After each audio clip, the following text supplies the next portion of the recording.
এই রজব মাসের 26 তারিখ দিন যায় রাত্রিবেলা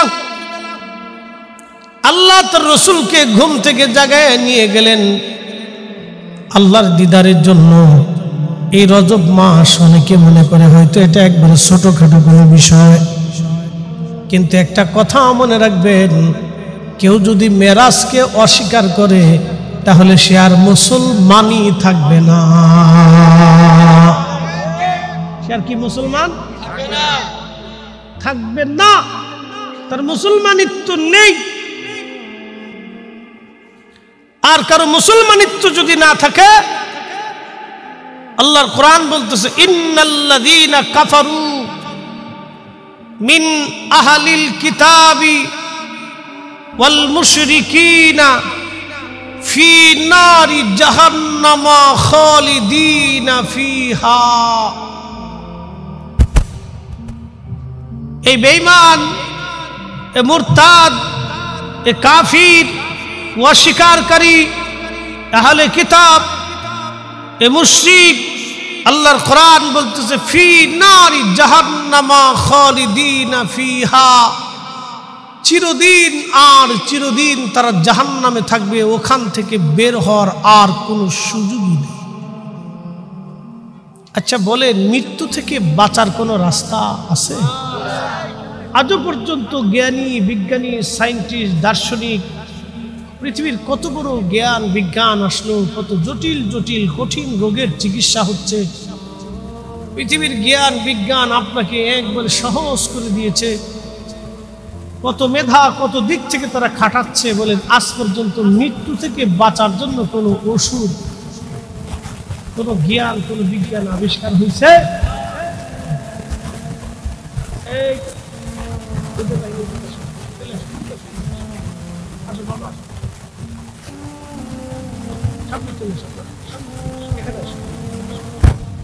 হ্যাঁ, ওই যে ওরা বসে দিচ্ছে, ওদের মতো বসে। হ্যাঁ ঠিক আছে, এলা মুসল্লি আপনার দরকার। ছোট ছোট মুসল্লি না হলে আগামীর ভবিষ্যৎ অন্ধকার। কথা ঠিক কিনা? আমরা তরিকা মানি, কিন্তু বাচ্চাদেরকে তরিকা শিখাই না। আমরা তরিকার সবক তো হুজুরের কাছ থেকে ঠিকই নিছি, কিন্তু আমাদের সন্তানদেরকে সবক কখনো শিখেছি। বুঝতে পারছেন, আমাদের অনেক প্রবলেম। আমার বাবা যদি এ দরবারের মুহিব্বিন না হতেন, জাকের না হতেন, তাহলে আমার নসিব অন্যদিকে ছিল।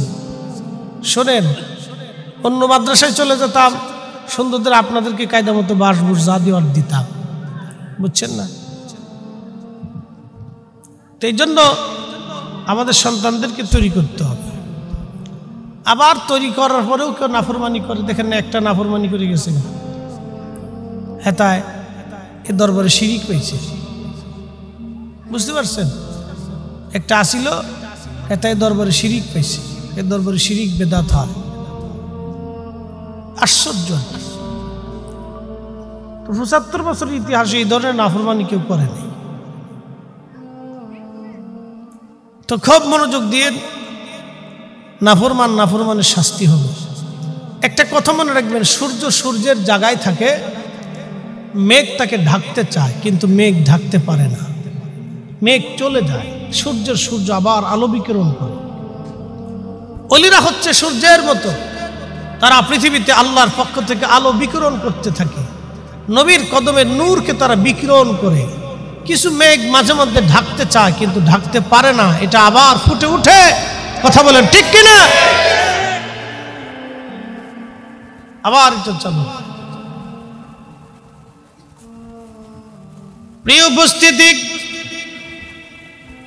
খুবই মনোযোগ দিয়ে শুনিয়া যান। আল্লাহ রসুলের শানগুলি আমি কি করে বললে যে আপনারা বুঝবেন। এই পবিত্র মেরাজের মাস, এই রজব মাস খুবই গুরুত্বপূর্ণ এবং ইম্পর্টেন্ট। ইমানের জন্য এত বড় দামি। এই আলোচনা শুরু করার আগে আমার মালিক, আমার রব নিজে সুবহানাল্লাহ বলেছেন।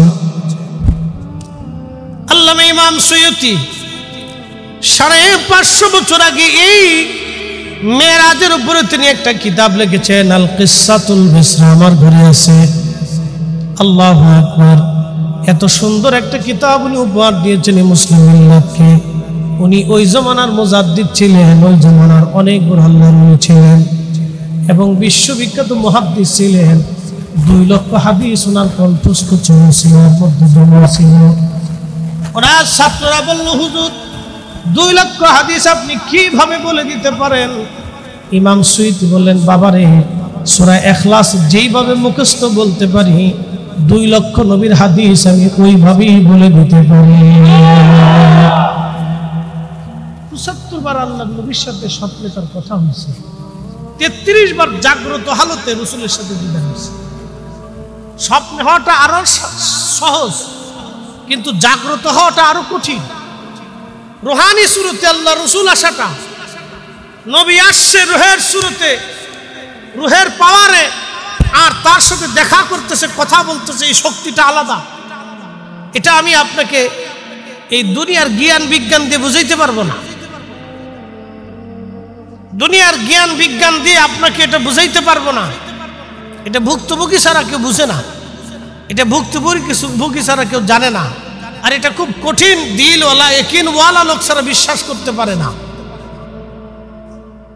কারণ আবু বকর সিদ্দিক রাদিয়াল্লাহু আনহুর কাছে যখন মেরাজের কথা বলা হলো, তখন কিন্তু তিনি বিনা দলিলে এক বাক্যে বিশ্বাস করছিলেন, কোনো দলিল চান নাই। কি কথা কন না কেন, ঠিক কিনা? দলিল চান নাই, কোনো দলিল লাগে নাই, বিনা বাক্যে রাসূল বলছে হ্যাঁ এটাই ঠিক, নবী বলছে বলে হ্যাঁ এটাই ঠিক।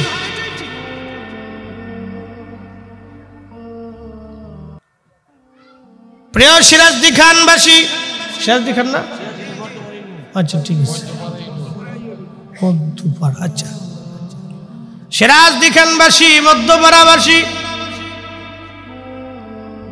ওইলো আর কি, মালখানগর, ভালদিয়া, মধ্যপাড়া। 1 বাক্যে বাংলাদেশ, 2 বাক্যে দুনিয়া, শেষ। আমরা এক জগতের অধিবাসী, এটা নাম পৃথিবী। যে দেশি হন, যে ভাষায় হন, যে বাক্যে হন, যে এলাকারই হন, যে বংশেরই হন, যে পীরের মুরিদ হন, কোরআন কিন্তু আমাদের একটাই। কোরআনে যেটা হালাল এটা সবার জন্যই হালাল, কোরআনে যেটা হারাম এটা সব পীরের মুরিদের জন্যই হারাম। কথা ঠিক কিনা? না আমরা আট্টুসি আলাদার জন্য আবার সিস্টেম ভিন্ন আছে। নামাজ কি আমরা আলাদা সিস্টেম? এখন কারা সৌদি আরব থেকে এসে বুকের উপর বাঁধে জোরে ছিলেন, তারাবির নামাজ 8 রাকাত বানাইছে, 12 রাকাত চুরি করছে। এতদিন মনে মানুষ খালি কইতে আট্টুসি আলাদা বুঝি ভণ্ড, অন যে আরো বিরাট বড় ভণ্ড আছে, এরা বুঝে সাটপা পাঠায়, দেখতেছে আরো টুপি আলো ভণ্ড দেশে আছে। কথা কন না কেন? খালি ভণ্ড না, মারাত্মক ভণ্ড। আট্টুসিয়ালারা আপনাদের কাছে এসে ওয়াজ নসিহত করেছে, জিকির ফিকির করাইছে, কেউ হয়তো দাঁড়ায় জিকির করে, কেউ হয়তো বসে করে, এটা নিয়ে আপনারা মাতামাতি করছেন। এই আমাদের জিকির একটু দমি দমি আছে, কেউ খফি করে, কেউ জলি করে। খফি জিকিরের আমাদের একটা পদ্ধতি আছে, কেউ খফি করে, কেউ জলি করে। খফি জিকিরের পদ্ধতি কি? নিজের কালবের দিকে নজর দিয়ে শুধু শ্বাস এবং নিঃশ্বাসের জিকিরটা হয়। আল্লাহ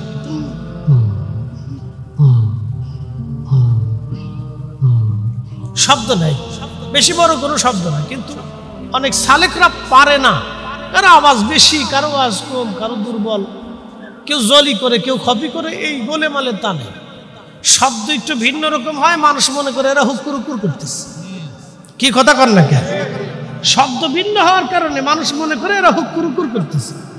বিষয়টা এটা না, জিকিরটা আল্লাহর, সবকটা কিন্তু কালবে, নজর তার কালবে, দুনিয়ার অন্য কোথাও নজর নেই। আল্লাহ জিকির করলে কি বাচ্চা কাছে চিন্তা করা যায়? যে আল্লাহ জিকিরের সময় বাচ্চার চিন্তা করে তার জিকির হয়নি, যে নামাজের সময় দুনিয়ার চিন্তা করে তার নামাজ হয় নাকি? সে তো আল্লাহর জন্য নামাজে দাঁড়ায় নাই, হ্যাঁ তো গরু ছাগলের জন্য নামাজে দাঁড়াচ্ছে। তো এই শিক্ষাটাই আমার ফির মুর্শিদ দিচ্ছে। অনেকে না বুঝছে আমরা বেদাতি বানাইছে।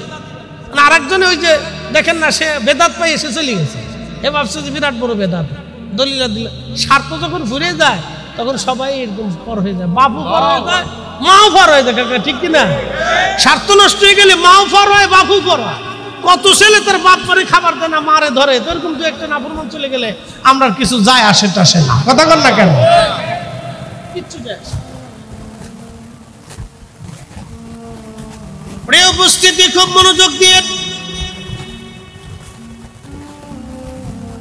আল্লাহ রাসূল হুজুর কারীম সাল্লাল্লাহু আলাইহি ওয়াসাল্লাম এই জন্য ইমাম জালালউদ্দিন সুয়ুতী রাহমাতুল্লাহ আলাইহি কিতাব লিখলেন মেরাজের উপরে। এই মেরাজের আলোচনা করতে যে ইমাম সুয়ুতী রাহমাহুল্লাহ রাখেন আল্লাহর নবী হাতিমে কাবা উম্মে হানির ঘরের মধ্যে ঘুমিয়েছিলেন।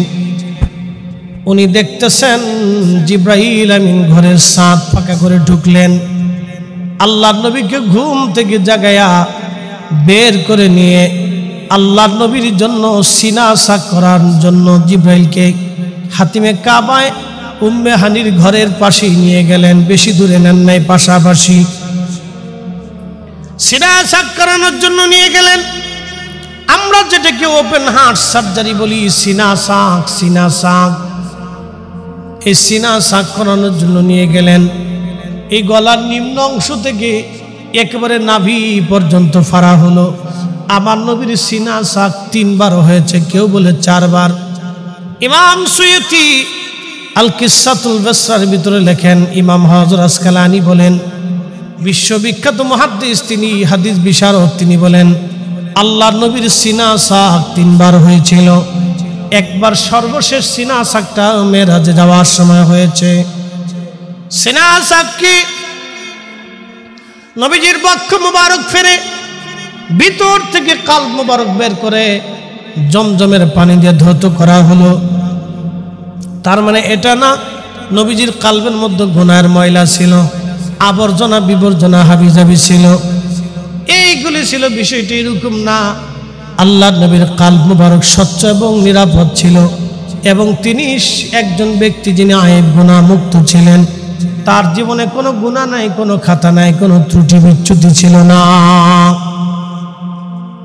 হুজুরে কারীম সাল্লাল্লাহু আলাইহি ওয়াসাল্লাম কালব মুবারক বের করে নিয়ে আসা হলো, ধৌত করা হলো। ইমাম সুয়ুতী কিতাবের মধ্যে লিখতেছেন, বিশুদ্ধ হাদিস থেকে এনে বিভিন্ন কিতাবের হাওয়ালা টেনে এনে তিনি একটা হাদিস লিখতেছেন, আল্লাহর জান্নাত থেকে নবীজির জন্য খাজিনা ভরে প্রিয় নবীর জন্য ইলম নিয়ে আসা হলো, হিকমত নিয়ে আসা হলো, ইলম আনা হলো, হিকমত আনা হলো। আল্লাহর নবীর কদম সিনা মুবারক থেকে কালব বের করে ওই ইলম এবং হিকমত ওই কালবের মধ্যে ঢুকিয়ে দিয়ে দেওয়া হলো। একবার জোরে বলা যাবে কি সুবহানাল্লাহ। প্রিয় নবীর কালব মুবারকের ভিতরে সেই ইলম হিকমত ঢুকিয়ে দিয়ে দেওয়া। এখন অনেকেই ইলম নিয়ে প্রশ্ন তুলে, নানান কথা বলে, এগুলো সমস্ত আজের বক্তব্য আর কি, এগুলো থেকে দূরে থাকবে। অ্যাটেনশন, রাসূল করিম সাল্লাল্লাহু আলাইহি সাল্লামের কালব মুবারকে ইলম এবং হিকমত পরিপূর্ণ করে ঢুকিয়ে দেওয়া। নবী আমার বললেন, সাহাবীরা বাহন আনা হলো আমার জন্য বোরাক আনার পরে বোরাকটা খচ্চরের চাইতে বড়, ছোট গাধার চাইতে একটু বড়, একটা প্রাণীর মতো বাহন। এই বোরাক আনার পরে জিবরাইল বললেন, হুজুর এই বোরাকে আপনি আরোহণ করেন, এটা চড়ে আজকে আপনার উরুজ হবে, মেরাজ হবে। আল্লাহর নবী বলতেছেন আমি বোরাকে চড়বো, এমন সময় বোরাকটা লাফালাফি করে। জিবরাইল ধমক দিয়ে বলেন, এ বোরাক, তুমি জানো তোমার পিঠে আজকে চড়তে যাচ্ছে যিনি হাবিবুল্লাহ, প্যারা মেহবুব নবী দিদারে এলাহির জন্য যিনি আল্লাহর দরবারে রওনা হয়ে গেছে। বিয়াদবি করবে না রে বোরাক। নবীজি বললেন, বোরাক ভয়ে ঘেমে চুপসে গেল, তার শরীরে ঘামে চুপ চুপ করতে লাগলো ভয়ে। এত পরিমাণে ভয় পাইছে বোরাক যে তার শরীরের পশম থেকে ঘাম বের হয়ে চুপসে গেছে, ভিজে গেছে বোরাক। জিবরাইল ধমক দেন, জানো কে তোমার পিঠে আজ লাফালাফি করছো? থামা। তিনি এমন একজন মেহবুব যাকে নেওয়ার জন্য আল্লাহ আমাকে পাঠিয়েছে, যা সৃষ্টির কোন নবীর নসিব হয়। একসাথে বলবেন না আল্লাহু আকবার। আমরা সেই নবীর উম্মত, আমরা সেই নবীর উম্মত, আমরা ওই নবীর অনুসারী নবীর অনুসারী, আল্লাহ আমাদেরকে ওই নবীর অনুসারী হিসেবে কবুল করছে। কত বড় দাম আল্লাহ আমাদেরকে দিচ্ছেন, আমরা নিজেরাও আমাদের নিজেদের দাম বুঝি না, নিজেরাও নিজেদের দাম বুঝি না। আল্লাহর নবী বললেন, বুরাকের পিঠে চড়ে রওনা করলাম, যেতেছি, যাইতে লাগলাম। এমন সময় দেখলাম মুসা নবীর কবরের ভিতরে, লাল মাটির মধ্যে মুসা নবীর কবর। ওই কবরের ভিতরে রওজার মধ্যে আমি দেখি মুসা নবী দাঁড়াইয়া দাঁড়াইয়া নামাজ পড়ে। কি বুঝলেন? মুসা আলাইহিস সালাম ইন্তেকাল করলো হাজার হাজার বছর আগে, আর হাজার হাজার বছর পরে মুসা নবী কবরের মধ্যে দাঁড়াইয়া সালাত পড়ে।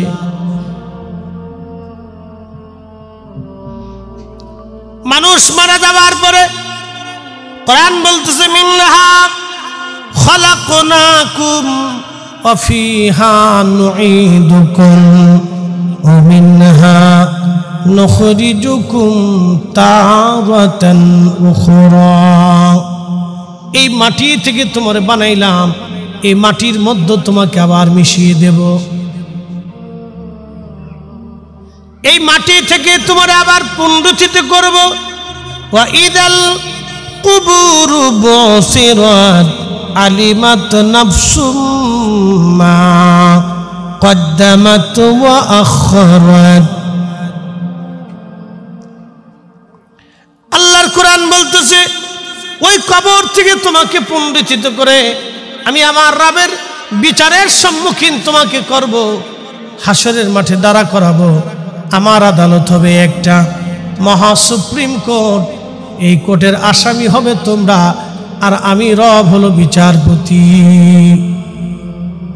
সেই দিন আমি বিচার করব তুমি দুনিয়ার ভিতরে থেকে কি আখিরাতের জন্য পাঠাইছিলে, নামাজ রোজা জিকির ফিকির ইবাদত দুয়া তালিম তরবিয়ত আল্লাহ ডাক দেখা বান্দারে, সেইগুলি আমি তোমার সব জানায় দিব, দেখায় দিব।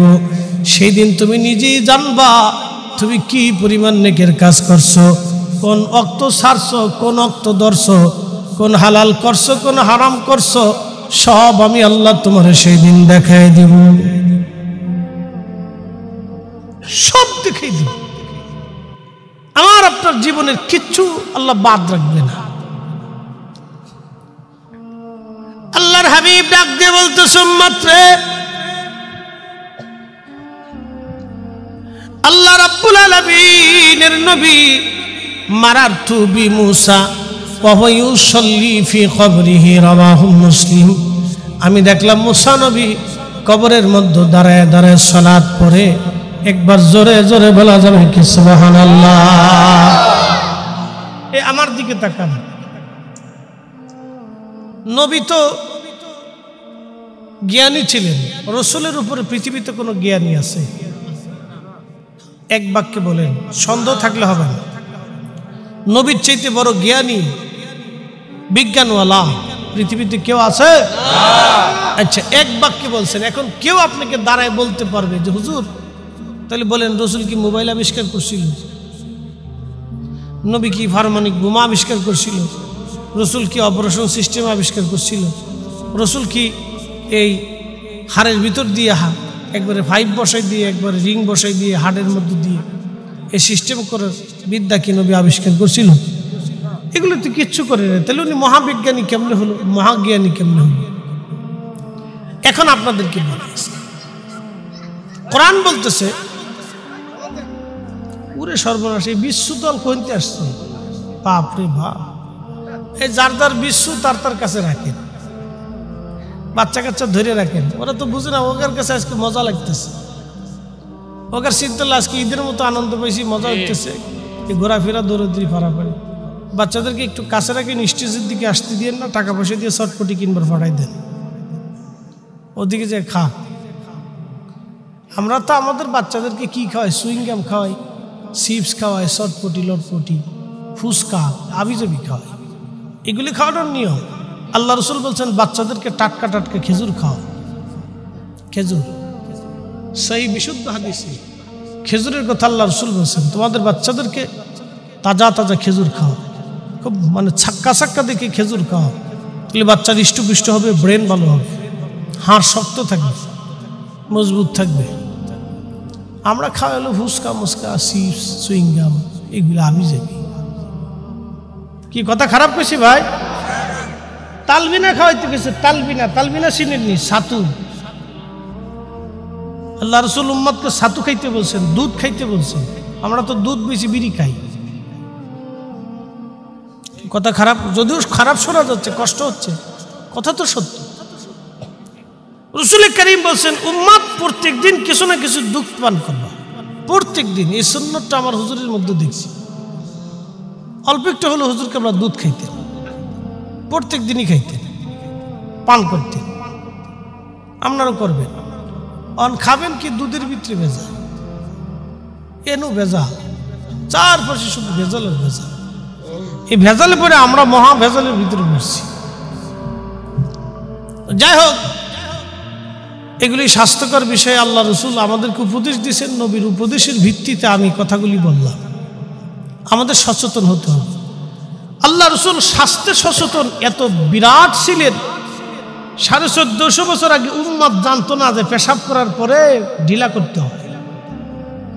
1450 বছর আগে এই উম্মত, এই জাতি, পৃথিবীর মানুষ জানতো না যে পায়খানা করার পরে ঢিলা করতে হয়, মেশক করতে হয়। আগের যুগের বহু মানুষ, অধিক মানুষ মাসেরও মেশক করতো না, দুর্গন্ধ আসতো, পচা গন্ধ আসতো। নবী করিম এসে শিক্ষা দিলেন, মানুষ তোমাকে পরিচ্ছন্ন থাকতে হলে তোমাকে মেশাক করতে হবে। 5 ওয়াক্ত নামাজের আগে পারলে করো, এটা শিখিয়ে দিয়েছে। মেশাক করো। ইন্তেকালের সময় আল্লাহ রাসূল মেশাক করে গেছে। স্যানিটাইজেশন ব্যবস্থা রাসূল করিম এমন ভাবে শিখিয়ে দিয়ে গেছে যে বাথরুম করার পরে অবশ্যই 3টে মাটির ঢিলা দিয়ে হলেও তোমাকে পরিষ্কার করতে হবে, তারপরে পানি ব্যবহার করো। এরপরে হাত ভালো করে মাটির সাথে ধৌত করো, তখন তো সাবান ছিল। কি পরিমাণ একজন মানুষ নিজেকে পরিচ্ছন্নতার ভিতরে আনলে উম্মতকে পরিচ্ছন্নতা শিখিয়ে দিয়েছে। আর এই উম্মতের শরীর দিয়ে খালি বিড়ির গন্ধ পায়। কি কথা কন না কেন? সারা শরীরে বিড়ির গন্ধ। 1450 বছর আগে রাসূল করিম স্যানিটাইজেশন ব্যবস্থা, নিজেকে পরিচ্ছন্ন রাখা, পরিষ্কার রাখার জন্য রাসূল করিম এত শিক্ষা দিয়ে গেছে, যা পৃথিবীতে কোনো জ্ঞানী, মেধাবী, বিজ্ঞানী কিছুই দিছে। তখন জ্ঞান বিজ্ঞানের কোনো ধারই ছিল না। জীবন্ত মেয়ে সন্তানদেরকে মানুষ কবর দিত। সাহাবী বলতেছি, ইয়া রাসূলুল্লাহ, আমি 9টা কন্যা জীবন্ত কবর দিয়েছি আমার নিজের। কি দিলগুলি তাদের পাথরের চাইতে শক্ত ছিল। আপনার মেয়েকে যদি আপনি একটা থাপ্পড় দেন তো দেখবেন আপনার কলিজার ভিতরে চিনচিন করে ব্যথা করে। ওরে খুশি না করা পর্যন্ত আপনার কাছে ভালো লাগে না। ব্যথা ওরে দেন নাই, আপনি নিজে ব্যথা পাইছেন। কথা ঠিক কিনা? তখনকার মানুষের দিল এত শক্ত ছিল যে নিজের 9টা কন্যা সন্তানকে, কেউ 7টা, কেউ 5টা, কেউ 4টে, কেউ 12টা, কেউ 10টা, এরকম কন্যা সন্তানদের জীবন্ত কবর দিচ্ছে। কবর খুঁজছে, জীবন্ত কবর দিয়ে চলে আসছে। কতটা নিকৃষ্ট মনের অধিকারী তারা ছিল। আল্লাহ রাসূল বলতেছে, তুমি 9টা কন্যা জীবন্ত কবর দিলা, তোমার কি অন্তরে ব্যথা লাগে নাই? বলি, ইয়া রাসূলুল্লাহ, 8টারে কবর দিছি, ব্যথা করে নাই। তাহলে কি পাথর ছিল? লাস্টের কন্যা সন্তানকে কবর দেওয়ার সময় একটু কষ্ট লাগছিল, একটু ব্যথা লাগছিল। তখন সাহাবী কাঁদতেছে। রাসূলের দর্শে বসার পরেই মানুষ এত শ্রেষ্ঠ মানুষ হয়ে গেল। কঠিন হৃদয়ের পাথরের মতো শক্ত হৃদয়গুলি মোমের মতো নরম হলো। আরে আল্লাহর ওলিদের সোহবতে গেলে, মহাব্বতে গেলে মানুষের হৃদয়গুলি, শক্ত হৃদয় মোমের মতো নরম হয়। আমি আমার পীর মুর্শিদের দপ্তরে দেখেছি কঠিন চোর আর ডাকাত আর সন্ত্রাসী যারা দিন দুপুরে মানুষ হত্যা করতো, তারাও শেষ রাতে তাহাজ্জুদের সময় অঝর তারায় কাঁদতে কাঁদতে কাঁদতে কাঁদতে কাঁদতে কাঁদতে চোখ মুখ ভিজিয়ে ফেলে দিয়েছে। কথা কন ঠিক কিনা? অনেকে খালি শিরিক আর বেদাত খুঁজে পায়, ওনাদের কাছে খালি শিরিক আর বেদাত। ভালোটা নজরে পড়ে না, খালি খারাপটা নজরে পড়ে। এই জন্য আউলিয়া কেরামের প্রকৃত ওলিদের দর্শে বসলে তাদের দিল, পাথরের দিলগুলি মোমের মতো নরম হয়ে আসে। আল্লাহ রসুলকে সাহাবে কেরাম জিজ্ঞেস করলি, ইয়া রাসূলুল্লাহ, ওলি কি, কাকে ওলি হিসেবে চিনব? নবী বলেন, ইদা রু যুকিরাল্লাহ, যাকে দেখলে আল্লাহ স্মরণ আসবে, বুঝবা সে আল্লাহর ওলি। একসাথে বলবেন না আল্লাহু আকবার। আমার পীর ভাইরা বলেন তো, আমার পীর মুর্শিদের চেহারার দিকে তাকাইলে দিল নরম হইতো না? কঠিন হৃদয়ের মানুষগুলি নরম হয়ে গেছে। কঠিন হৃদয়ের মানুষগুলি যারা গালি না দিলে ভাত খাইতো না, আমার পীরকে গালি না দিলে যারা ভাত খাইতো না, এক নজর দেখার সাথে তারা নরম হয়ে গেছে। না, এই লোক, এটা হইতে পারে না। এই জন্য শুধু নেগেটিভ দেখলে হয় না, পজিটিভটাও দেখতে হবে। শুধু নেগেটিভ দেখলে হবে না, পজিটিভটা দেখতে হবে। বুকে হাত দিয়ে হলফ করিয়া কেউ বলতে পারবে যে আমার জীবনে গুনাহ নাই? আসতে বলেন কেন, জোরে বলেন। বুকে হাত দিয়ে হলফ করিয়া শ্রোতা বক্তা, আমি আমাকেও বাদ দিচ্ছি, শ্রোতা বক্তা কেউ বলতে পারবে যে আমি গুনাহ করি নাই, গুনাহ নাই? তো নিজের এত গুনাহ থাকতে আরেকজনের দোষ খুঁজেন কেন? কি কথা কর না কেন? নিজের এত গুনাহ থাকতে আরেকজনের দোষ খুঁজতেছেন কেন? চার দোকানে বসলে গীবত, পানের দোকানে বসলে তোহমত, অমুক ভালা না, তমুক ভালা না, অমুকে নামাজ পড়ে নাই, তমুকে রোজা রাখে নাই। রাখে নাই যে আপনি যায় তাদের ডাক দিয়ে বলেন যে ভাই রে, নামাজটা দরকার, তুমি যে রোজা রাখতেছ না, কালকে মারা গেলে জবাব দিবে কে? তো ও যুক্তি দিবে, আমি রোজা রাখি না, আমার ওই ব্যবসা বাণিজ্য আছে, চাকরি বাকরি আছে, ছেলে মেয়ে আছে, রোজা রাখতে গেলে এই কাজ বাজ করা যায় না, অনেক কষ্ট। তাকে জিজ্ঞেস করবেন যে তুমি যে রোজা রাখতেছ না, রোজাটা ছাইড়ে দিলে, তো কাজ বাজ, ব্যবসা বাণিজ্য, দোকানদারি যাহা কিছু দেখাও, তুমি আজকে মারা গেলে কালকে কি কাজ পড়ে থাকবে? তো বলবেন না। তোমার দোকান কি বন্ধ হয়ে যাবে? বলবে না। কে চালাবে? বলে ছেলে নাই, মেয়ে না, আত্মীয় স্বজন কেউ না কেউ নিয়ে যাবে। আচ্ছা, তোমার চাকরি বাকরি কি পড়ে থাকবে? বলে না, কেউ না কেউ ওই চাকরির জায়গা দখল করবে। তুমি মারা যাওয়ার কারণে যদি বসে না থাকে, সমাজ বসে না থাকে, পরিবার বসে না থাকে, ছেলে সন্তান বসে না থাকে, তাহলে তুমি কার জন্য রোজা ছাড়ছো? বলো, এই বোকামিটা তোমার জন্য কি জন্য? তুমি কার জন্য রোজা ছাড়লা? তুমি কার জন্য নামাজ ছাড়লা?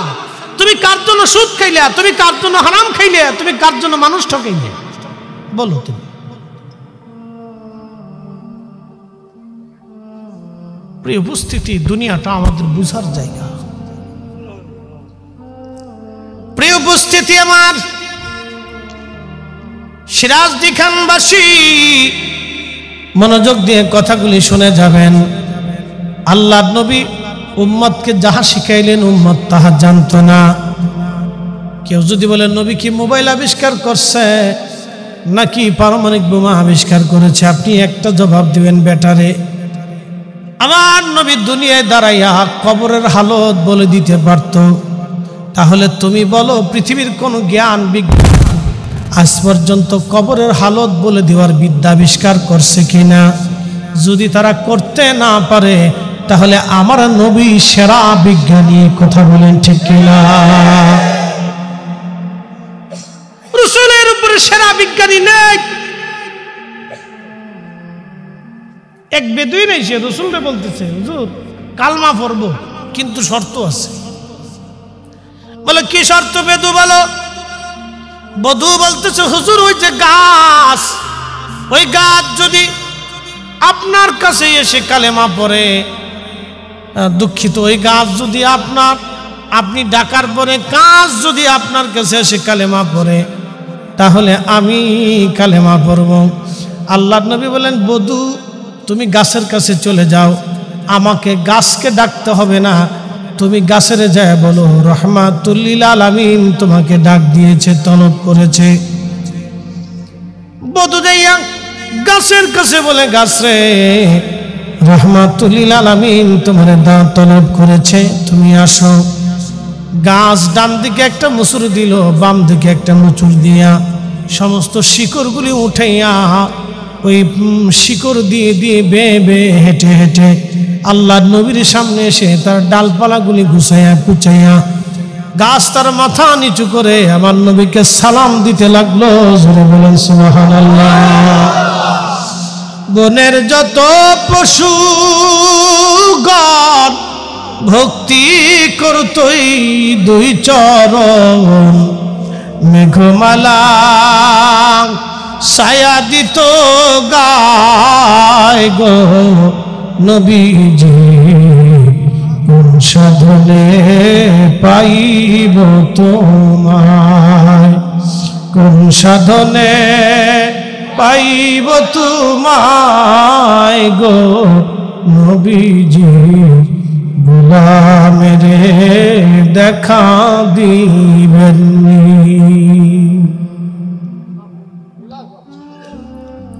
হাজিরিন, গাছে নবীর সামনে দাঁড়ায় বিজ্ঞানী। পৃথিবীর কোন জ্ঞান বিজ্ঞান আজও পর্যন্ত আবিষ্কার হয় নাই। গাছের ডেকে দিলে গাছ দৌড়ায় দৌড়ায় তার পিছে পিছে আসবে। এই জন্য আল্লাহ বলেন, কামা আরসালনা ফীকুম রাসূলাম মিনকুম ইয়াতুলু আলাইকুম আয়াতিনা ওয়া ইউযাক্কিকুম ওয়া ইউআল্লিমুকুমুল কিতাবা ওয়াল হিকমাতা ওয়া ইউআল্লিমুকুম মা লাম তাকুনু তা'লামুন।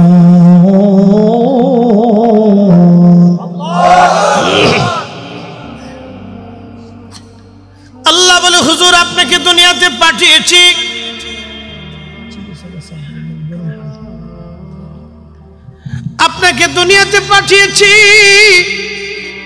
দুনিয়ার ভিতরে যে আপনি আমার আয়াত সমূহ উম্মতকে তেলাওয়াত করে শোনাবেন, আর আপনি উম্মতকে পবিত্র বানাবেন। উম্মত নাপাক, উম্মতকে পবিত্র বানাবেন, উম্মতকে পবিত্র বানাবেন। এই নাপাক উম্মতকে পবিত্র বানাবেন আপনি। প্রিয় নবীজিকে আল্লাহ ডাক দে বলেন, হাবিব ওয়া ইউআল্লিমুকুমুল কিতাব, আপনি উম্মতকে কিতাব শিক্ষা দিবেন। এই কিতাবের ভিতরে দুইটা জ্ঞান আছে, একটার নাম ইলমুল কলব আর একটার নাম ইলমুল লিসান। ইলমুল লিসান হুয়া হুজ্জাতুল, এটা আল্লাহর দলিল। যেমন আপনাদের সামনে ওয়াজ শোনাচ্ছি, এটার নাম ইলমুল লিসান। আমার ইলমুল কলব আমার নাই, আমি ওয়াজ করতেছি, এটার নাম ইলমুল লিসান। কিন্তু আল্লাহর ওলিদের কাছে ছিল ইলমুল কলব ওয়া ইলমুন নাফি, বড় উপকারী জ্ঞান। এই জ্ঞান আমার নবীর সিনা বাই সিনা হয়ে, আউলিয়া کرامগণের সিনা হয়ে হয়ে আল্লাহর ওলিদের মাধ্যমে ধরা দামে এসেছে। এই জ্ঞানের অধিকারী ছিলেন আমার পীর মুর্শিদ। এই জন্য কোনো ব্যক্তি যায় যদি বলতো, হুজুর আমার 12 বছর কোনো সন্তান হয় না, হুজুর বলতেন, বাবা যান মাটি কাটতে থাকেন, খেদমত করেন, দেখি আল্লাহর পক্ষ থেকে কি ফয়সালা হয়। সন্তান তো বাবা আমি দেই না, সন্তান দেওয়ার মালিক আমার আল্লাহ। দেয় কে? আল্লাহ। কে দেয়? আল্লাহ। আমরা বিশ্বাস করি যে খাজা বাবা দেয়, তা না, দেয় আল্লাহ। কিন্তু আমরা খাজা বাবার কাছে যে বলি বিপদের কথা, আমরা পীর মুর্শিদ ওলিদের কাছে আমাদের বিপদের কথা বলি, আবদার জানাই, দরখাস্ত করি। মঞ্জুর যিনি করেন তিনি আরশওয়ালা। কি কথা কর না কেন? মঞ্জুর যিনি করেন তিনি কে? আরশওয়ালা। এখন আমি মসজিদের খতিব, আমার মসজিদে অনেক মুসল্লি, তো জুমাতে অনেকে এসে বলতেছে, হুজুর এই কালকে জুমাতে একজন এসে বলতেছে, হুজুর সন্তানাদি হয় না। পরশু জুমাতে না কালকে সন্তানাদি হয় না, 7 বছর বিয়ে করছি। আচ্ছা বলেন, এই লোকটা আমার কাছে এসে তার সন্তানের কথা বলতেছে, আবদার করতেছে, দোয়া চাইতেছে, এটা কি শিরিক? কথা কর না কেন? শিরিক কি? তা আমি যদি তারে কইতাম আল্লাহর কাছে চান, আমার কাছে চাইতেছি, আমার কাছে বলতে এসেছেন কি? আল্লাহর কাছে বলেন। মানুষ বিপদে পড়লে মানুষের কাছে বলবে, আইনের জন্য পুলিশের কাছে, আদালতের আইনের জন্য উকিল মুক্তারের কাছে, এই জজ ব্যারিস্টারের কাছে মানুষ যাবে, তার দুঃখের কথা বলবে। অসুস্থ হলে ডাক্তারের কাছে বলতে হবে, না বললে তো হবে না। ওলিদের কাছে মানুষ যখন কখন যায়, ডাক্তারি বিদ্যা ফেল হয়ে গেছে, কঠিন রোগ, মাদ্রাস থেকে ফিরে আসছে, কিছুতেই ভালো হয় না, নিরুপায় হইয়া তখন তাহলে খাজা বাবার কাছে যায়, আল্লাহর ওলির কাছে যায়, যাইয়া বলতো যে হুজুর এই সমস্যা, সব থেকে ফেরত চলে আসছি, আপনার কাছে আসছি। তার মানে আপনি শেষ জায়গা দরখাস্তের, আর দরখাস্তের জায়গা আমার নাই, আমি সব চিকিৎসা শেষ করে ফেলছি, সব জায়গায় গেছি, আপনার কাছে আসছি। এখন খাজা বাবা কি কইছে বেটা আল্লাহ বাদ দিয়ে আমি দিয়ে দিব? এরকম তো কিছু শিখানো হয় নাই। মানুষ বিপদে পড়ে যায় বলছে, বলার পর কি হয়েছে, আমার এলাকায় এক ভদ্রলোকের 12 বছর হয় না, বাচ্চা কাচ্চা নাই, সন্তান। আসলে বলেন তো সন্তান কে বাজেট করে? একজনের সন্তান আছে 20 দিয়ে। আমি একবার ত্রাণ দিতে গেছি, আমার স্টুডেন্ট লাইফে মাদ্রাসা থেকে দরবার শরীফ থেকে পাঠাইছে। ওই জায়গার নাম হলো চর, ভদ্রাসন চরে। তো চরের মানুষ তো সাধারণত শিক্ষা দীক্ষা থেকে একটু দূরে থাকে। তো এক মহিলার 11টা সন্তান। কয়টা? বাপরে বাপ, আমি দেখে বললাম সর্বনাশ, এত বড় বিশ্ববাহিনী। 11টা কম্বল দিতে গেছি, কম্বল শীতের সময়। তো কম্বল নিয়ে তো আমার যারা ছিলাম আমাদেরকে বলছে যে কার বাড়িতে কয়টা বাচ্চা কাচ্চা আছে, সদস্য কয়জন, ওটি হিসাব করে আনবে। তো গেছি, 11 জন সন্তান সিরিয়াল ধরে বসে রয়েছি, কুড়ে ঘর, পাটখড়ির বেড়া। পাটখড়ি তো চিনছেন আপনারা? পাটখড়ির বেড়া। কি গরিব মানুষ, আল্লাহ তারে 11টা সন্তান দিছে। বললাম চাচি 11টা সন্তান আল্লাহ আপনার দিছে। বাবারা আল্লাহ দিলে কি করার আছে? কথা তো সত্য, আল্লাহ দিলে তো করার কিছু নেই। আল্লাহ 11 জন দিছে, আবার এমনও ধনী আছে কোটি কোটি টাকার মালিক, একটা সন্তান নাই। তো বাজেট করে কে? আমরাও যারা পীর মুর্শিদের কাছে গেছি আমরা জানি বাজেট আল্লাহ করে। যারা শিরিকের ব্যাখ্যা দিতেছেন, শিরিক আমরা কম বুঝি না। শিরিক আমরাও বুঝি, কোনটা আল্লাহর কাছে চাইতে হয়, কোনটা হুজুরের কাছে চাইতে হয়, কোনটা ইমামের কাছে বলতে হয়, কোনটা ডাক্তারের কাছে বলতে হয়, এটা আমরা বুঝি। বুঝি না তা কিন্তু না। শিরিকটা তখনই হবে যখন কোন পীর মুর্শিদকে খোদা মনে করে তার কাছে চাবে। আমরা কেউ আল্লাহর ওলিদেরকে খোদা মনে করি না, আল্লাহর ওলি মনে করি, বন্ধু মনে করি। কথা কর না কেন, ঠিক কিনা? তো লোকটা এসে বলতেছে 12 বছর কোনো সন্তান দিলে। তো হুজুর বললেন বাবা সন্তান তো আর আমি দেই না, সন্তান আল্লাহর দপ্তর থেকে বাজেট হয়। বাবা তবে খেদমত করতে থাকেন, যদি আল্লাহ দয়া করে দেখি আল্লাহর পক্ষ থেকে আপনার জন্য কি সংবাদ আসে, আল্লাহ কি দেয় আপনাকে দেখি। তো হুজুর তো সারা রাত্র ঘুমাইতেন না, এটা একটা বিদ্যা, আপনার বুঝিতে পারবেন না। আমার মসজিদের ইমাম সাহেব এই অনেক মেয়েদের বিয়ে শাদী হয় না, এটা তদবির দেয়। তাই আমি বললাম আমার একটা তদবির দেন, আমার অমুক জায়গা চট্টগ্রামে একটা লোক আবদার করছে, তার বাচ্চার মেয়েটা বিয়েটা হয় না। হুজুর অনেক কষ্ট, এটা তদবির আমি কোনো বেনিফিট খাই না, কিন্তু এটা তদবির দিতে গেলে আমার সারা রাত্রে একটা ইবাদত করতে হয়, এমনি হয় না। বলতেছে আমি সারা রাত্র আমার একটা ইবাদত আছে, এটা করার পরে আমি তদবির দিতে হয়, তো আমার অনেক কষ্ট হয়। বুঝতেছেন না? একটা তদবিরের জন্য সারা রাত থেকে পরিশ্রম করতে হবে, সারা রাত্র ওই ইবাদতে জিকিরে তার কাটাইতে হবে। তো আপনারা ভাবতেছেন যে হুজুর মনে হয় যে গরু গোস্ত খাসির গোস্ত খেয়ে ঘুমাইছে না, না না, আপনারা নালিশ দিয়ে আসতেন আর হুজুর সারা রাত কাঁদতো। আপনারা নালিশ দিতেন আর হুজুর সারা রাত্র কাঁদতো। আপনার এই নালিশগুলি মকসুদগুলি পুরার জন্য আল্লাহর দপ্তর কাঁদতে থাকতো, আল্লাহ ওরা আসছে আমার দিয়ে দেন, ওরা আইসে আপনি দিয়ে দেন। এত সহজ ভাবতেছেন দুনিয়াদারি, এত সহজ, এই বিদ্যা এত সহজ। ছেলের হাতের মোয়া নাকি যে ইলমুল কালব হইলেই পাওয়া যায়? সারা পৃথিবী খুঁজে দেখেন ইলমুল কালবের অধিকারী কয়জন আছে?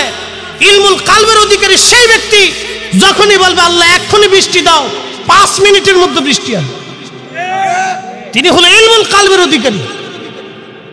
যান আপনি সারা মুন্সিগঞ্জ খুঁজে দেখেন, সারা বাংলাদেশ তন্ন তন্ন করে তালাশ করেন, দেখেন কয়জন পান। সারা পৃথিবী খুঁজেন, এই অধিকারী কয়জন পান দেখেন। এদিকে ছেলের হাতের মোয়া নাকি বিদ্যা। আল্লাহু আকবার।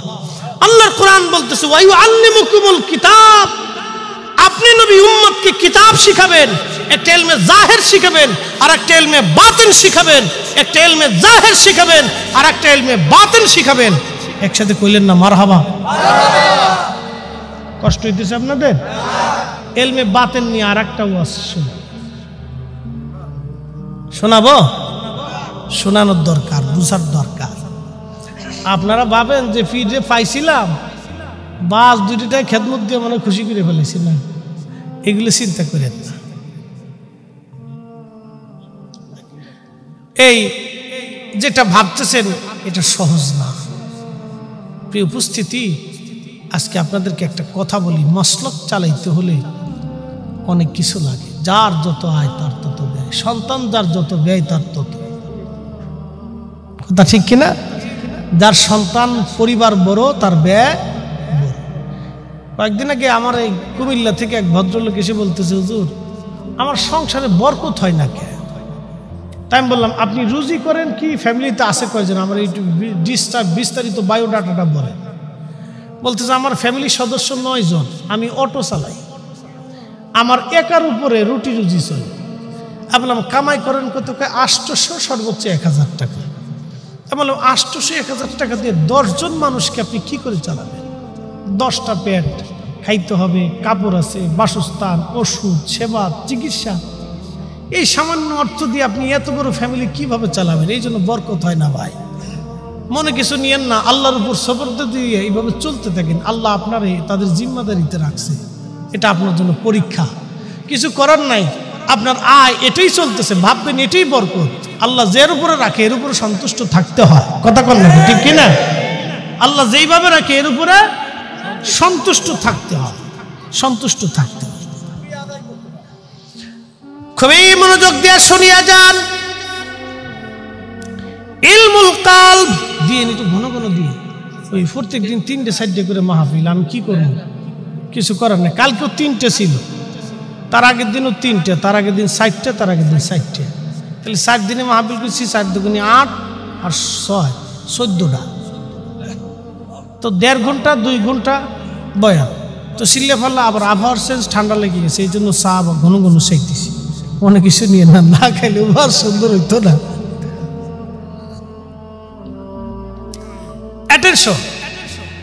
ইলমুল কাল, যেই বিদ্যা দুনিয়ার কোন বিজ্ঞানীর কাছে নাই। কথা কন না কেন? আছে? কথা কন না, আছে? নেই। দুনিয়ার কোন বিজ্ঞানের কাছে বিদ্যা নাই। শাহজালাল ইয়ামানি মুজাররিদি যায় নামাজ দিয়ে নদী পার হইছে। সুবহানাল্লাহ কি বাড়ি যায়? আচ্ছা বলেন, এই বিদ্যা বিজ্ঞানীদের কাছে আছে? নাই। এটা আমার রসুলের কাছে ছিল, রসুল উম্মতকে শিখিয়ে দিয়ে গেছে। এই জন্য আল্লাহ বলছে ওয়ায়ুআল্লিমুকুমুল কিতাবা ওয়াল হিকমা, আপনি কিতাব এবং হিকমত উম্মতকে শিখাবেন। এর বাস্তব প্রমাণ হযরত ওমর রাদিয়াল্লাহু আনহু, ওমর রাদিয়াল্লাহু আনহুর জামানায় বাস্তব প্রমাণ দিয়ে যাচ্ছে। হযরত ওমরের জামানায় মিশর জয় হলো। সেনাপতি আমর ইবনুল আস মিশর জয় করার পরে ওই মিশরের মানুষদের একটা আদত ছিল, অভ্যাস ছিল, প্রত্যেক বছর নীল নদের জোয়ার চলে যাইত, আবার জোয়ার আসতো। জোয়ার চলে যাওয়ার পরে তারা একটা কাজ করত, একটা কুমারী সুন্দরী রূপসী একটা মেয়ে দেখে তারা ওই কুমারী মেয়েটাকে ধরে নিয়ে নীল নদের পারে পানির কিনারে নিয়ে তারা জবাই দিত।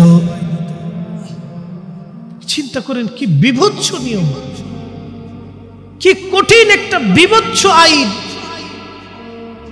আপনি একটু কল্পনা করেন তো, শিহরে উঠল এই আইনটা যদি, নিয়মগুলি যদি সারা পৃথিবীতে থাকতো, এই ধর্ম যদি সারা পৃথিবীতে থাকতো, তাহলে আপনার মেয়েটা যদি এই আওতার ভিতরে চলে আসতো, তাহলে আপনার কলিজা কেমন লাগতো? যে আপনার একটা মেয়ে আজকে জবাই হয়ে যাবে, নিরপরাধ একটা বেহুদা জবাই করা হচ্ছে। আপনার কাছে কেমন লাগতো? একটা বিভৎস আইন, যার আইনের কোন। ইমাম জৌজি 900 বছর আগে উয়ুনুল হিকায়াতের মধ্যে তিনি লিখতেছেন, ইমাম আবুল ফারাজ ইবনুল জৌজি বন্ধু হযরতে আমর ইবনুল আসের কাছে সংবাদ গেল, লোকেরা একটা কুমারী মেয়ে ধরে নিয়ে নীল নদের পারে নিয়ে তাকে জবাই দেওয়ার জন্য নিয়ে গেছে, বলি দিবে। ওই রক্তগুলি গড়ে গড়ে নীল নদের পানির মধ্যে যাওয়ার পরে নীল নদের পানির মধ্যে জোয়ার আসত। বন্ধু আমার, এবার ওই লোকগুলি নিয়ে যাওয়ার পরে আমর ইবনুল আস দৌড়াই গেলেন, সৈন্যদেরকে নিয়ে গেলেন, তলোয়ার বের করে বলেন, হে মিশরবাসী, এই দেশটা এখন আমরা মুসলমান দখল করেছি, আল্লাহর আইনে দেশ চলবে। সাবধান, তোমাদেরকে বলতেছি, এই মেয়েটাকে যদি তোমরা হত্যা করো তাহলে আমার তলোয়ার তোমাদের গর্দান কেটে ফেলবে। এই আইন আর এই মিশরের জমিনে চলবে না, এই আইন আর মিশরের জমিনে চলবে না, এই আইন বন্ধ করে দিতে হবে। মিশরবাসী ডাক দিয়ে বলল, আমর ইবনুল আস সেনাপতি, আইন চলবে না বুঝলাম, কিন্তু এই কুমারী নারী জবাই করার পরে, কুমারী নারী হত্যা করার পরে আমরা এই পানিগুলি, পানির ভিতরে রক্তগুলি গড়ে যখন যায় তখন আমরা জানি নীল নদের জোয়ার আসে। তোমরা যদি আইন বন্ধ করতে চাও তাহলে অবশ্যই নীল নদের জোয়ার আইনে দেওয়া লাগবে। কি এক কঠিন চ্যালেঞ্জ, যে আমরা তো কুমারী নারী জবাই করার পরে রক্ত পানিতে যাওয়ার পরে এই পানি জোয়ার আসে, তো তোমরাও যদি এই আইন বন্ধ করতে চাও তো জোয়ার তোমরা ভিন্নভাবে আইনে দাও, তাহলে আমরা কুমারী হত্যা বন্ধ করে দেব। তাদের যুক্তি তো সুন্দর। সেনাপতি আমর ইবনুল আস চিন্তা করলেন, জোয়ার আমি কেমনে? নিরুপায় হইয়া তিনি খলিফাতুল মুসলিমিন ওমরের কাছে চিঠি লিখছেন। এখন আপনারা যারা শিরিকের ব্যাখ্যা দেন যে আল্লাহর কাছে চাওয়া ছাড়া অন্য কারো কাছে চাইলে শিরিক হয়, তাহলে আমর ইবনুল আস তো সাহাবী ছিলেন, তিনি সাহাবী হইয়া কেন ওমরের কাছে চাইলেন? তিনি আল্লাহর কাছে চাইতে পারলেন না? জবাব দিয়ে যান, তিনি কি আল্লাহর কাছে চাইতে পারতেন না? অবশ্যই পারতেন, কিন্তু ওমরের কাছে কেন চাইলেন? তিনি রাষ্ট্রের নেতা, তিনি আধ্যাত্মিক নেতা, তিনি খলিফাতুল মুসলিমিন, আল্লাহর জমিনে আল্লাহর খলিফা তিনি। অতএব তার কাছে না কোনো সমাধান তো তার কাছে আছে। কি কথা কর না কেন, ঠিক কিনা? তখন তিনি চিঠি লিখলেন, আমিরুল মুমিনিন খলিফাতুল মুসলিমিন, মিশরের কথা হচ্ছে একটা কুমারী নারী জবাই করার পরে রক্ত পানিতে যাওয়ার পরে জোয়ার আসে। এখন আমি এটা বন্ধ করে দিয়েছি, এটি ইসলামের জমানা, আল্লাহর আইনে চলবে দুনিয়া, কিন্তু তাদের আবদার হচ্ছে তোমরা পানি এনে দাও, আমরা কুমারী হত্যা বন্ধ করে দিই। আমিরুল মুমিনিন, এখন আমি কি করি?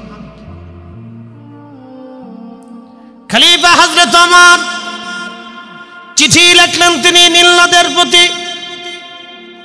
চিঠিখানা লিখে কাপড়ের টুকরাটা ভাঁজ করে বেঁধে দিয়ে বার্তাবাহককে বললেন, সেনাপতি আমর ইবনুল আসের কাছে যায় বলবা সে যাতে এই চিঠিখানা নিয়ে নীল নদের মধ্যে ছেড়ে দেয়, বাকি চিন্তা কাউকেই করতে হবে না।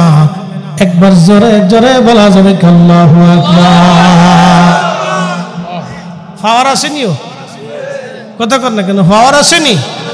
ওই আল্লিমুকুমুল কিতাব ওয়াল হিকমা, নবী আপনি উম্মতকে সেটা শিখাবেন, হিকমত এবং কিতাব। ওই আল্লিমুকুম মা লাম তাকুনু তা'লামুন, উম্মত যেটা জানে না আপনি নবী সেটা উম্মতকে শিখাবেন। এ জাতি জানতো না নীল নদের জোয়ার কিভাবে আনতে হয়, এটা ওমরকে নবী শিখিয়ে দিয়ে দিয়েছে। একসাথে কইলেন না মারহাবা? চিঠি লিখে ছেড়ে দিলেন। সেনাপতি আমর ইবনুল আস রাদিয়াল্লাহু আনহু তিনি দ্রুত গতিতে সবাইকে নিয়ে লোক লস্কর নিয়ে এবং ওই মিশরবাসীদেরকে নিয়ে চিঠিখানা নিয়ে নীল নদের মধ্যে ছেড়ে দিয়ে চলে আসলেন। রক্ত গড়ে যেমন জোয়ার আসে, আজকে কুমারীও হত্যা করা লাগলো না, নীল নদে কোনো নারীর রক্ত দেওয়া লাগলো না। জোয়ার আসা শুরু হলো। 1450 বছর চলে গেল, আজও নতুন করে জোয়ার আনার জন্য কোনো ওষুধ আবিষ্কার করা লাগে নাই, কোনো কুমারী মারতে হয় নাই, নতুন করে চিঠি দেওয়া লাগে নাই। 1450 বছর ধরে নীল নদ চলতেছে, চলতেছে, চলবেই থাকবে, কিয়ামত পর্যন্ত চলতে থাকবে। একবার জোরে বলা যাবে কি আল্লাহু আকবার। আর আসেনি, ও কথা কর না কেন, বরকত আসেনি? সাহাবে আজমাইন বললি, ইয়া আমিরুল মুমিনিন, চিঠিতে কি লেখছে? জোয়ার এসে গেল, নীল নদে আপনার কথা শুনলো। নীল নদের কি ভাষা জ্ঞান আছে? বাংলাদেশের মাদ্রাসায় পড়াশোনা করছে, কোনো বিদ্যালয়ে পড়ছে, নীল নদে ওমরের কথা শুনলো। কারণটা কি? নীল নদটা আল্লাহর একটা সৃষ্টি, তো সৃষ্টি তো আল্লাহর কথা শুনবে, ওমরের কথা শুনলো কেন? আমর ইবনুল আসের কথা শুনলো না, সেও তো সাহাবী, ওমরের কথা শুনলো, কারণটা কি? তার মানে বোঝা গেল সাহাবী সাহাবীদের ভিতরেও পার্থক্য আছে, পরিমাপ আপনার ক্লাসিফিকেশন আছে, কারো উচ্চতা, কারো নিচ্চতা, কারো মধ্যমতা, এক একজন এক এক কোয়ালিটি আল্লাহ তাদেরকে দিচ্ছে। প্রিয় হাজিরিন, হযরত ওমর বলতেছে, সাহাবীরা, নীল নদের কাছে আমি চিঠি লিখলাম, হে নীল নদ, তুমি, আমি আমিরুল মুমিনিন ওমর ইবনুল খাত্তাব বলতেছি, তুমি যদি আল্লাহর হুকুমে প্রবাহিত হও তাহলে আল্লাহর হুকুমেই তুমি প্রবাহিত হবে, আর তুমি যদি আল্লাহর হুকুমে প্রবাহিত না হইয়া তুমি তোমার নিজের ইচ্ছায় প্রবাহিত হও, তাহলে আমি ওমর বলতেছি তোমার প্রবাহিত হওয়া লাগবে না। আল্লাহু আকবার। নীলনদ, তুমি যদি তোমার ইচ্ছায় প্রবাহিত হও তাহলে তোমার প্রবাহিত হতে হবে না, আমি ওমর আল্লাহর গোলাম, তুমিও নীলনদ আল্লাহর গোলাম, তুমিও আল্লাহর আইনে চলো, আমি ওমরও আল্লাহর আইনে চলি, যাও, ছেড়ে দিছি।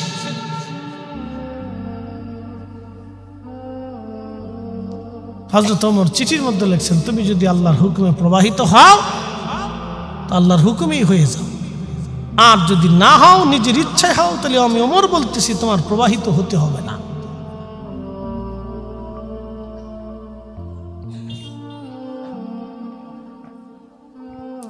সাড়ে 1400 বছর ধরে নীলনদ চলতেছে, নতুন করে জোয়ার আনার জন্য আর কোন নারীর জীবন দিতে হয় নাই। এখন প্রশ্ন, হযরত ওমর চিঠি লিখলেন, নীল নদের কাছে পৌঁছাইলেন। নীল নদ তো আরবি ভাষা জানে না, বাংলা ভাষাও জানে না, হিব্রু ভাষাও জানে না, ও তো একটা নদী, এটা আল্লাহর একটা সৃষ্টির অংশ। তাহলে ওমরের বার্তাটা নীল নদের কাছে যিনি পৌঁছাইলেন তিনি আল্লাহ, তাহলে হযরত ওমর আল্লাহর কাছে মঞ্জুরিয়ত ছিল, আর ওমর এই আধ্যাত্মিক ইলমুল কালবের বিদ্যা শিখেছেন রাসূলের কাছ থেকে, যে বিদ্যা দুনিয়ার কোনো বিজ্ঞান ও জ্ঞানের কাছে নাই। কথা বলেন ঠিক না? এটাই সত্য। এটার নাম হচ্ছে ইলমুল কালব ওয়া ইলমুন নাফি। মিশকাতের কিতাবুল ইলমের হাদিস, এটা ইলমুল কালব। বলে হুজুর, ইলমুল কালব কিভাবে অর্জন হয়? এটা তাসকিয়াতুন নফসের মাধ্যমে হয়, পৃথিবীর অন্য কোনো সিস্টেম নেই। তাসকিয়াতুন নফস, নফসকে কন্ট্রোল করার মাধ্যমে হয়। দুনিয়ার সমস্ত কুরিপু থেকে, দুনিয়ার সমস্ত কুরিপু থেকে, শয়তানের সমস্ত কর্মকাণ্ড থেকে নিজেকে নিবৃত করিয়া নিজের নফসকে আল্লাহর জন্য কুরবানি করে দিতে পারলেই এই নফস জিন্দা হয়ে যায়। তখনই রব বলতেছে, ইয়া আইয়াতুহান নাফসুল মুতমাইন্না, হে নফসে মুতমাইন্না, হে প্রশান্ত আত্মা, আল্লাহর সন্তুষ্টির দিকে আসো। ইরজিই ইলা রাব্বিকি রাদিয়াতাম মারদিয়্যা, তুমি আমি আমার মালিকের সন্তুষ্টির দিকে আসো। তুমি আমাকে সন্তুষ্ট করছো, তুমি আমি আল্লাহকে খুশি করছো, তুমি আমি আল্লাহকে রাজি করছো। আমি আল্লাহ তোমার উপরে রাজি, আমি আল্লাহ তোমার উপরে রাজি, আমি আল্লাহ তোমার উপরে রাজি। ফাদখুলি ফি ইবাদি ওয়াদখুলি জান্নাতি, তুমি আমার জান্নাতে চলে আসো, জান্নাতে আসো। এই জন্য ওলিরা ইন্তেকালের পরেই তাদের কবরকে আল্লাহ রওজা বানায় দেয়। আল্লাহর কোরআন কর্তৃক সাবিত, আল্লাহর কালাম কর্তৃক সাবিত। আল্লাহর কোরআন দলিল দিচ্ছে আমার সন্তুষ্ট প্রাপ্ত আত্মা আমি আল্লাহর কাছে আসার পরেই কবরটাকে আমি আল্লাহ জান্নাত বানাই দিই। আর জোর জোর জোর জোর যেন রাসূল করিম বলছেন, আল কবরু রাউজাতুম মিন রিয়াজিল জান্নাহ। কারো কারো কবর আল্লাহ রাব্বুল আলামিন জান্নাতের বাগান বানায় দেয়। কিসের বাগান বানায়? জান্নাতের বাগান বানায় দেয়। এই জন্য বহু ওলি ইন্তেকালের পরে তাদের শরীর পচে না। এই জায়গা মতো চলে আসছি।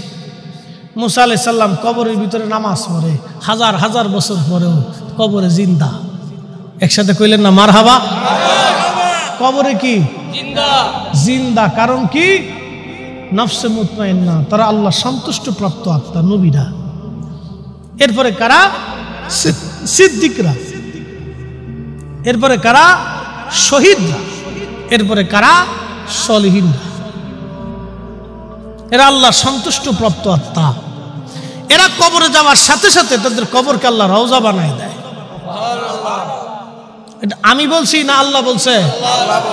দলিল কি আমরা না আল্লাহ? আল্লাহটা। আমি আমারটা বলি নেই ভাই, বলার অধিকার নাই, সুযোগও নাই। কোরআন সুন্নাহর বাহিরে যাওয়ার কোনো রাস্তা নাই। প্রিয় উপস্থিতি, অনেক কথা আপনাদেরকে বুঝাইলাম, সময়ের স্বল্পতা, আমাকে আবার একটু দূরে চলে যাওয়া লাগবে। তরিকতের মজলিস বলছিলাম, ওই পীর ভাই এসে বললেন, হুজুর 12টা বছর সন্তান নাই। আল্লাহর ওলি বললেন, বাবা খেদমত করতে থাকেন, আল্লাহর পক্ষ থেকে ফয়সালা না আসা পর্যন্ত আমার বলার অধিকার নাই।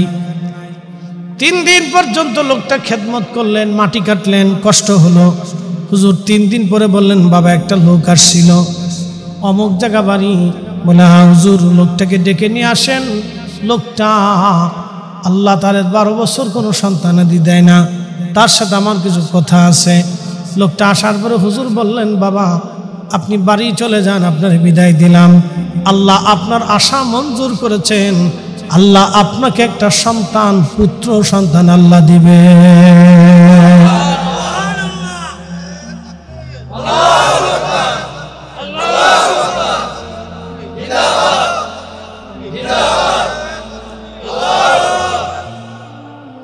বাবা সন্তান কনসেপ্ট হওয়ার পরে মিষ্টি নিয়ে আসবেন।